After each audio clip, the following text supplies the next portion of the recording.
Hello and welcome back. It's great to see all of you again. This is Chapter 5, the Yoga of Renunciation, in the series entitled the Gita Decoded.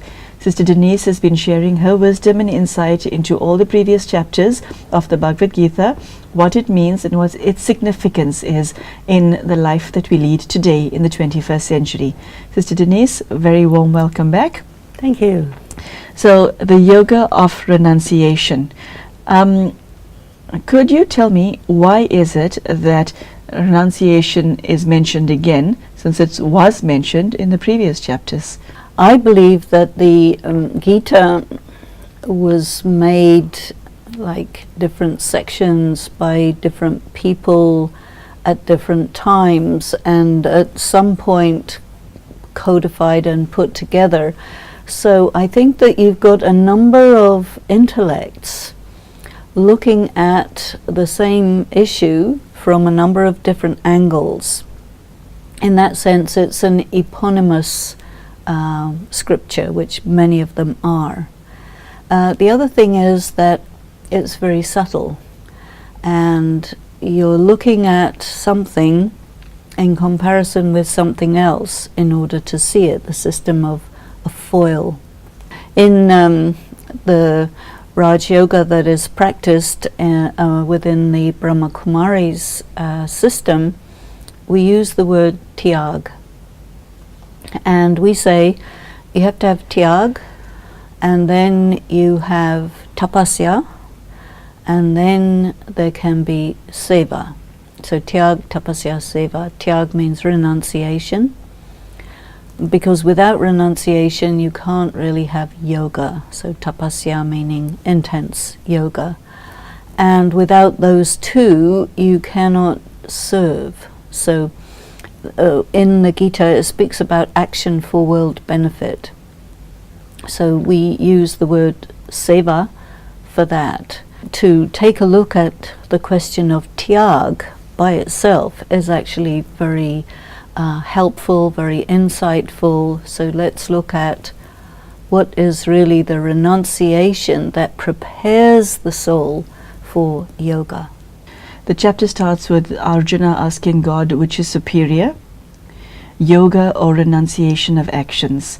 The reply that is given is in verse 2, which reads, "The Blessed Lord spoke, both renunciation and the yoga of action lead to incomparable bliss.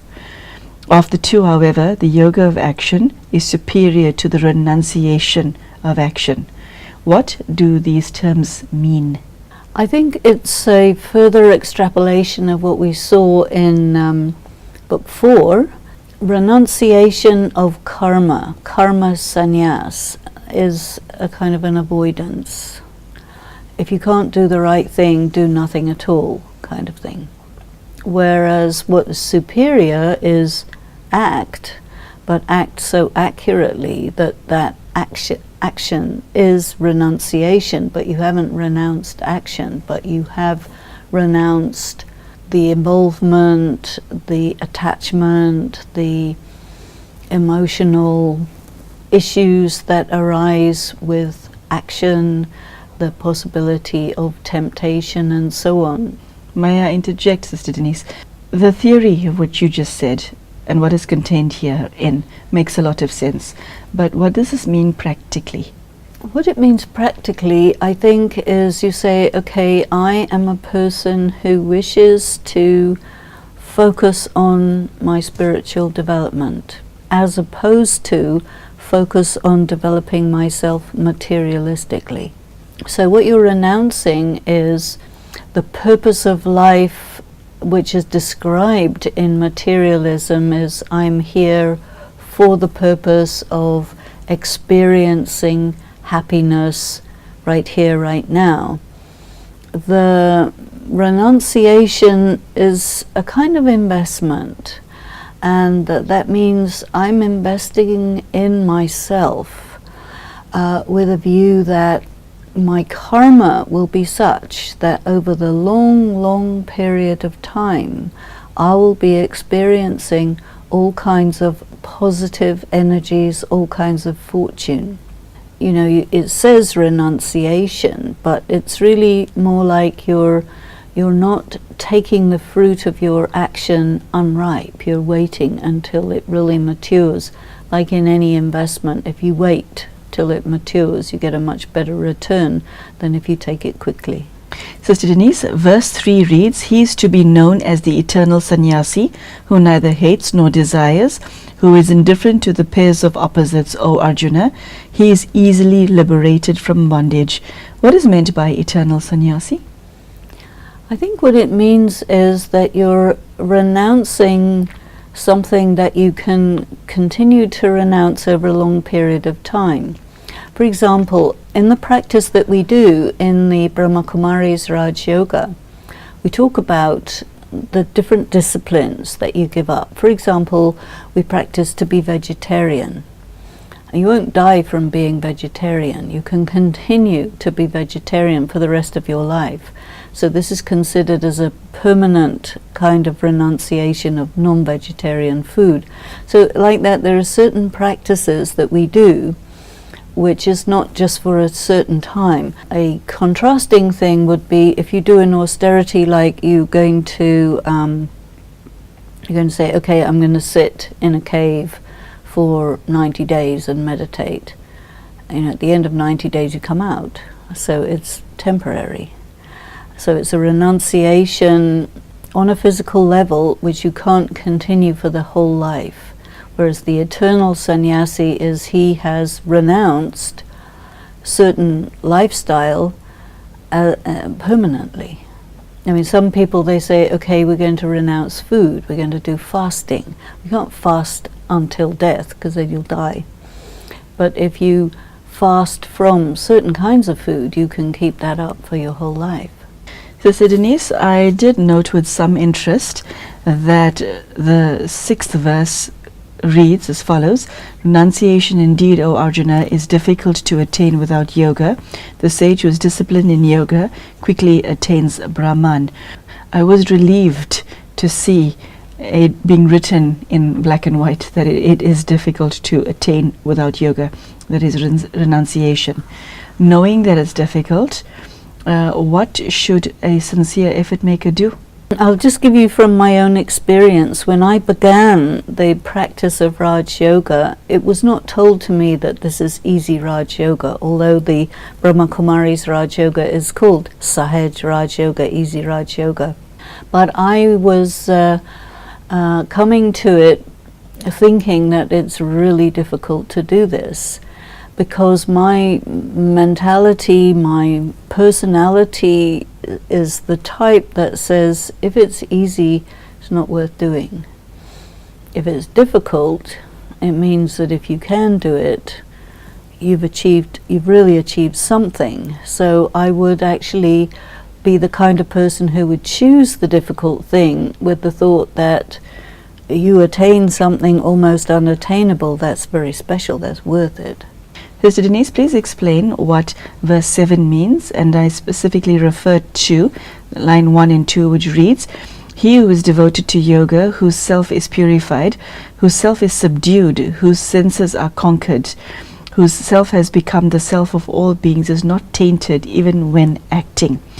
What is meant by subduing the self? And I asked this question in context of an answer that you gave in one of the earlier episodes, where you said to suppress or repress any trait is very dangerous. Right, that's right, I did. What I'm also noticing is the word self is written with a small s here. Yeah. You know, in Brahma Kumari's Raj Yoga, we talk about soul conscious and body conscious states of being. So I think to subdue the self in this particular shloka means to overcome the body consciousness, to keep the false ego in check, and that requires a good, strong mind, a good, strong intellect. You know, if you try to do it by force, you're using physical power, and you can't keep it up. If you have yoga and you're using spiritual power, you can apply spiritual power to that, and sustain it, and you're not doing any kind of violence, or you're not using physical energy to suppress it. So I think I would interpret it that way. Sister Denise, you know what concerns me about this particular verse? We live in a physical body. We have to be in it. We speak from it, from inside it. We act. How are you able to do this and still enjoy life? Because this takes constant, rigid attention, total attention. I think it does if you don't have yoga. But if you do have yoga, it becomes the way you are. You do this because you have the strength to do it, not because you have to keep applying force to it. This is a real difference between the angle of Hatha Yoga, which literally means yoga by force, and Raj Yoga, which means the yoga of mastery. When you're a master, you know, it's like somebody who's really skilled at something. They do it with ease. You never feel they're making any effort. And so when we use the term spiritual effort, which we do use, the Hindi word that we will use for that is purusharat. And I will interpret that word not to mean effort, which implies this force, you know. I would say, divide the word into two. Arat means something like for the sake of. So anything that you do for the sake of yourself, that is spiritual effort. But you see, you acquire this mastery, you gain the skill, you have the ease of the skilled person. It becomes a very natural effort. I see that in verse 8, 9 and 10, there is once again a teaching, a lesson on neutrality. How does that fit within the context of chapter 5? Well, chapter 5, you're talking about the difference between karma sannyas and yoga, renunciation through yoga. So when you are having karma sannyas, I think you're bringing up perhaps a negative energy where you dislike something. You know what happens to people? They say, okay, I'm a smoker, I want to give up smoking, I'm going to make a New Year's resolution, I'll give up smoking. You kind of force yourself to give it up and you can't keep it up very long. And then when you have the power, the spiritual power, your energy changes. The way that you deal with stress changes. When a person is responding to stress using a coping mechanism which has an addictive aspect to it, like smoking is an interesting example. Tobacco is a substance that people use to calm down, because if they don't have that, they can't calm down. And why it's called addictive is because you need more and more to get the same amount of calm, which means your ability to calm yourself is getting weaker and weaker, which means your personal power is getting taken away by this other use of a mind-altering substance.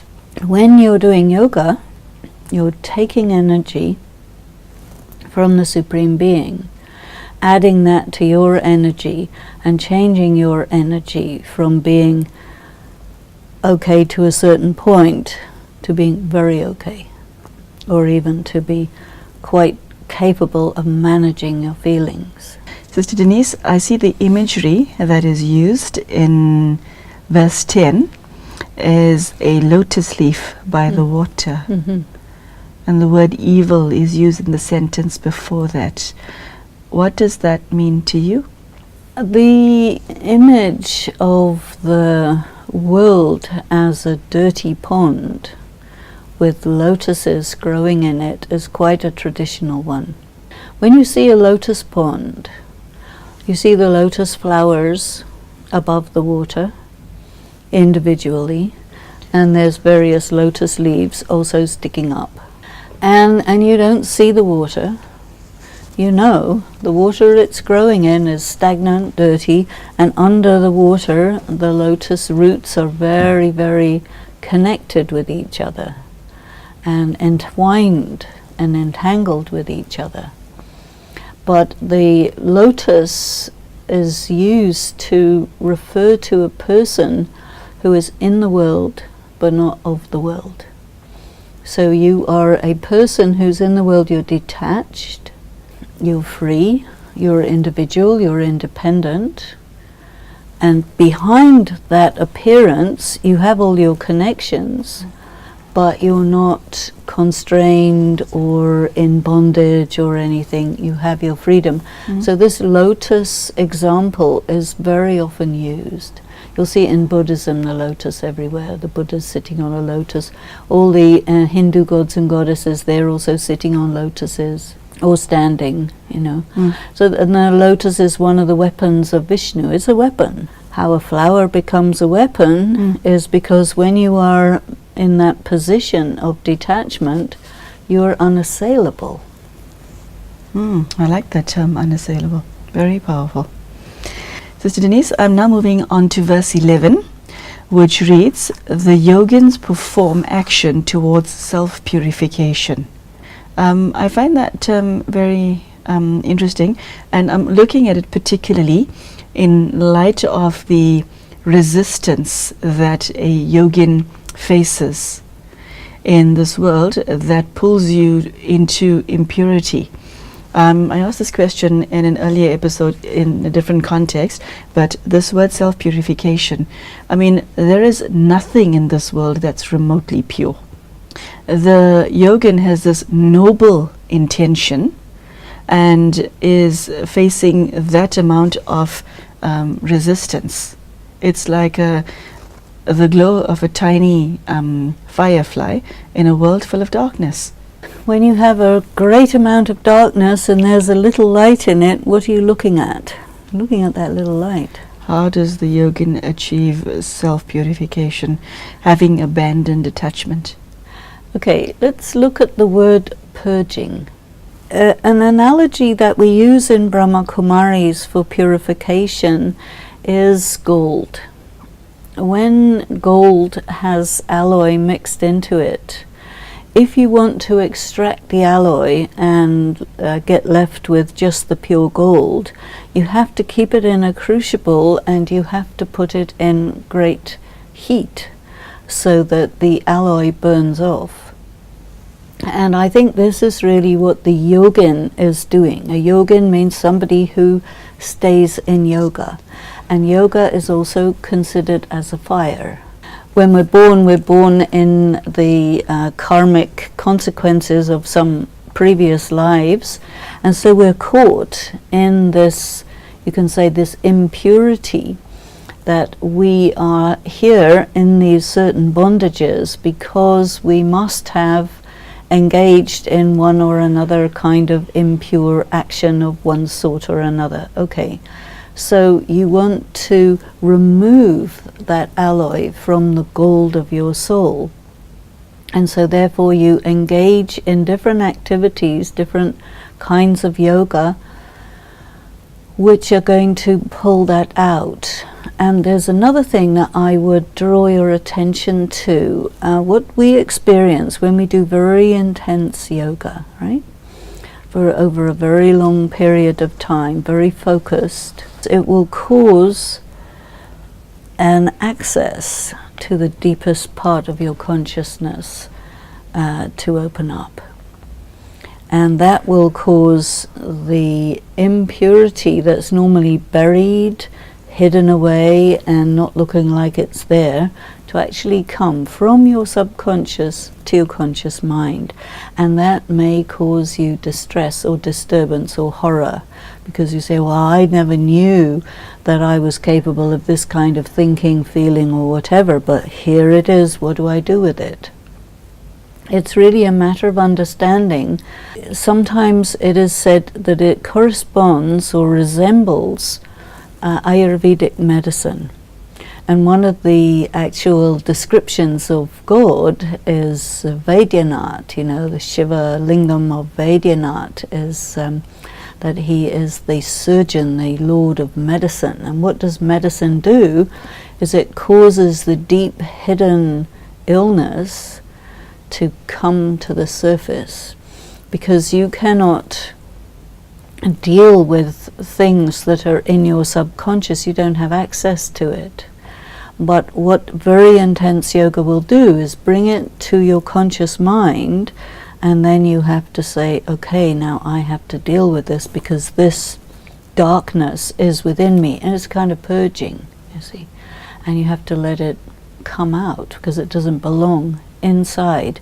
And I think this shloka is also referring to the fact that this is what yoga is about, getting rid of whatever poison, whatever alloy has come into the soul through negative karma over many incarnations. Esther Denise, there's a verse that I'd like to read to you, and I've got more than one question on it. Renouncing all actions with the mind, the embodied one sits happily as the ruler within the city of 9 gates, not acting at all, nor causing action. What does it mean to renounce actions with the mind? Okay, can I give you a practical example? Mm-hmm. You're living in a neighborhood that has a high crime rate.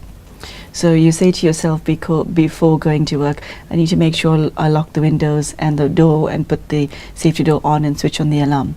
And then you get to work and you think, okay, I locked the windows, I locked the door, but did I switch on the alarm or not? It plays on your mind because of the concern for your material possessions. So you're thinking about an action either in future or in the past, but you're thinking about an action. And you thinking about it because it's necessary for your normal day-to-day functioning. So my question to you in this context is, what does it mean when it is said renouncing all actions with the mind? I ask, how is this possible? I think you have to look at what is meant by karmas and the mind. The mind goes for attraction and repulsion. Of what? What you like, what you don't like. Is that all that it does, Sister Denise? In the context of this, you see, because the city of 9 gates refers to the orifices of your body. Okay. Most of which are connected with your sense organs. I'm going to stop you there. That's quite a bombshell that you dropped about what the mind does. Explain. The mind is such a thing that it is attracted or repelled, because it's like a sense organ. And so if something is beautiful, it'll go. If something is horrible, it'll be repelled by it, but it's caught up in it, you see. So whether you like something or someone, you think about it or him or her. Yeah. If you don't like something or someone, Yeah. you still think about it or her. If you're neutral, you say, okay, here's somebody, okay, thank you very much, got that, that's it. You don't obsess, you're not caught up in. If you are in love with somebody, you can't think of anything else except that one. Or if you hate somebody, you can't think of anything else except that one. You're not neutral. True you that. see. You're completely under the influence of what you are attracted by or repelled by. And the intellect is powerless in the face of that, you see. So the yogi has to make the intellect powerful, where the intellect says to the mind, don't go there. And the mind says, okay. Usually it doesn't say okay. Yes. Sister Denise, I think you and I will have to do an entire episode on the mind, on the intellect, and on the sanskaras, but that's a subject for another day. Unfortunately, we have to say goodbye to our viewers right now. I will be taking up this shloka in the next episode as well, because we haven't gone through it fully. Is any final thoughts that you'd like to leave the viewer with today? I think I would like the viewer to really think about what's happening in their own minds and just try and observe whether it's really true what I'm saying, that your mind will just go where you're attracted and where you're repelled. One thing I just wanted to add is that the example you gave had to do with responsibility. It can shift over to the other part, which is you're afraid. So if you're afraid, your mind will go to where you fear, which to me corresponds with things that you don't like. And so this will create the compulsive thinking, the obsessional thinking. But if you are just thinking about something out of responsibility, you'll think about it to the extent that it's necessary to fulfill the responsibility, and then you'll let it go. So thank you, Sister Denise, for your wisdom this afternoon. We are now at the beginning of chapter 5. We haven't gone through the entire thing yet, and Sister Denise has shared with us her understanding of words like renunciation, non-attached action, what it means to apply these two aspects in one's daily life, and how to connect with God to receive power to do both renunciation and to conduct oneself in a spiritual manner in life. So a very deep message. Thank you very much, and we will see you at the next episode where we will continue to discuss chapter 5. Thank you, Sister Denise, and goodbye to you.